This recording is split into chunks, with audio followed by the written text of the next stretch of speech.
കഴിഞ്ഞ വർഷം അതായത് 2023 ഇന്ത്യയുടെ പൊൻതിളക്കമായി മാറിയിരുന്നു ഇസ്രോ.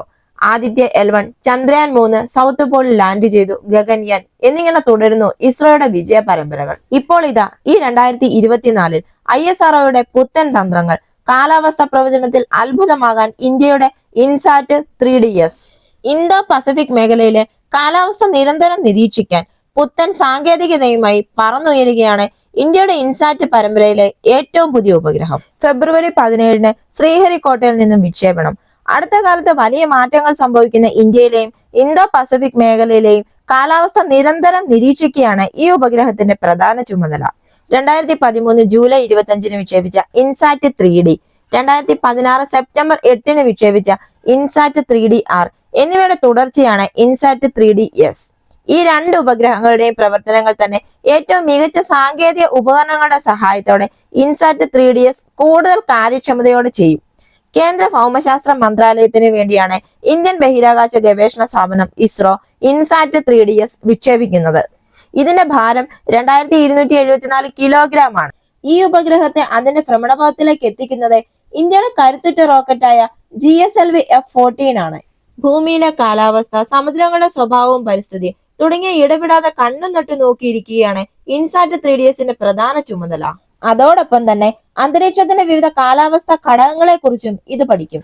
വിവിധ പ്ലാറ്റ്ഫോമുകളിൽ നിന്നുള്ള ഡേറ്റ ശേഖരിച്ച് ISROയ്ക്ക് കൈമാറും. ഉപഗ്രഹ സഹായത്തോടെയുള്ള രക്ഷാപ്രവർത്തനങ്ങൾക്ക് ആവശ്യമായ വിവരങ്ങൾ നൽകും. ഇങ്ങനെ ഒരുപാട് ജോലികളുണ്ട് ഈ പുതിയ ഉപഗ്രഹത്തിന്. ഇതിൽ പലതും നേരത്തെ ഇന്ത്യ അയച്ച ഇൻസാറ്റ് 3D, ഇൻസാറ്റ് 3DR എന്നീ ഉപഗ്രഹങ്ങൾ ചെയ്യുന്നതാണെങ്കിലും ഇൻസാറ്റ് 3DS ഇതിൽ ഒരു പടി കൂടെ മുന്നിട്ട് നിൽക്കും.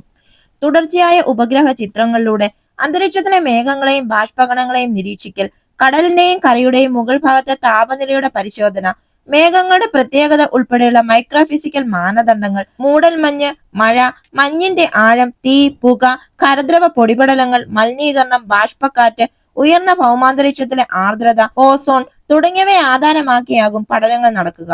അതുപോലെ തന്നെ കേന്ദ്ര കാലാവസ്ഥാ വകുപ്പ്, national centre for medium range weather forecasting, Indian institute of tropical meteorology, Indian institute of ocean technology, Indian national centre for ocean information services തുടങ്ങിയ വിവിധ സ്ഥാപനങ്ങൾക്ക് ഇൻസാറ്റ് 3DSൽ നിന്നുള്ള വിവരങ്ങൾ ഉപയോഗിക്കാൻ കഴിയും.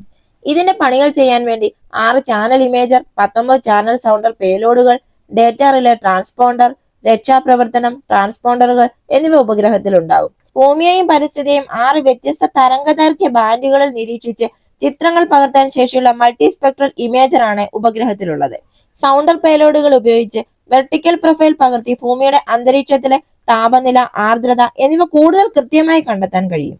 ഡേറ്റ റിലേ ട്രാൻസ്പോണ്ടർ ലോകത്തിന്റെ വിവിധ ഭാഗങ്ങളിലുള്ള ഓട്ടോമാറ്റിക് ഡേറ്റ കളക്ഷൻ പ്ലാറ്റ്ഫോമുകളിൽ നിന്നും ഓട്ടോമാറ്റിക് കാലാവസ്ഥാ നിരീക്ഷണ കേന്ദ്രങ്ങളിൽ നിന്നും കാലാവസ്ഥ, ഹൈഡ്രോളജിക്കൽ, ഓഷ്യനോഗ്രാഫിക് ഡേറ്റകൾ ശേഖരിച്ച് ISROയുടെ റിസീവിംഗ് സ്റ്റേഷനുകൾക്ക് കൈമാറുന്നതിന് ശേഷിയുള്ളതാണ് ഡേറ്റ റിലേ ട്രാൻസ്പോണ്ടർ. അതുപോലെ തന്നെ ഇതിലുള്ള search and rescue transponder ultra high frequency band ഉപയോഗിച്ച് ആഗോളതലത്തിൽ കടലിൽ നിന്നുള്ള അപായ സിഗ്നലുകൾ സ്വീകരിച്ച് അടിയന്തര ഘട്ടങ്ങളിൽ തിരച്ചിൽ, രക്ഷാപ്രവർത്തനം എന്നിവ സാധ്യമാക്കുന്നതാണ്. കാലാവസ്ഥാ നിരീക്ഷണങ്ങൾ മെച്ചപ്പെടുത്തുന്നതിനും കരയിലെയും സമുദ്രത്തിലെയും പ്രതലങ്ങൾ നിരീക്ഷിക്കുന്നതിനും അതുവഴി കാലാവസ്ഥാ പ്രവചനവും ദുരന്ത മുന്നറിയിപ്പ് സംവിധാനങ്ങളും മെച്ചപ്പെടുത്തുന്നതിനുമായി രൂപകൽപ്പന ചെയ്തിരിക്കുന്ന ഇൻസാറ്റ് 3DS പൂർണ്ണമായും ഫണ്ട് ചെയ്തിരിക്കുന്നത് ഭൗമശാസ്ത്ര മന്ത്രാലയമാണ്. GSLVയുടെ 16ാമത്തെ ബഹിരാകാശ ദൗത്യമാണിത്. ഇൻസാറ്റ് 3DSന്റെ വിക്ഷേപണം ഇന്ത്യയുടെ ബഹിരാകാശ ഏജൻസിക്ക് വളരെയധികം പ്രാധാന്യമുണ്ട്. കാരണം സമുദ്രത്തിന്റെ ഉപരിതലം പഠിച്ച് വളരെ കൃത്യമായ കാലാവസ്ഥാ പ്രവചന വിവരങ്ങൾ നൽകാൻ ഇത് സജ്ജീകരിച്ചിരിക്കുന്നു. ഇത് ദുരന്ത പ്രതിരോധത്തിനും സഹായകരമാണ്. ഈ വീഡിയോ നിങ്ങൾക്ക് ഇഷ്ടമായെങ്കിൽ മറക്കാതെ തന്നെ ഈ ചാനൽ ഒന്ന് സബ്സ്ക്രൈബ് ചെയ്യുക. അടുത്ത വീഡിയോയുമായി വീണ്ടും കാണാം.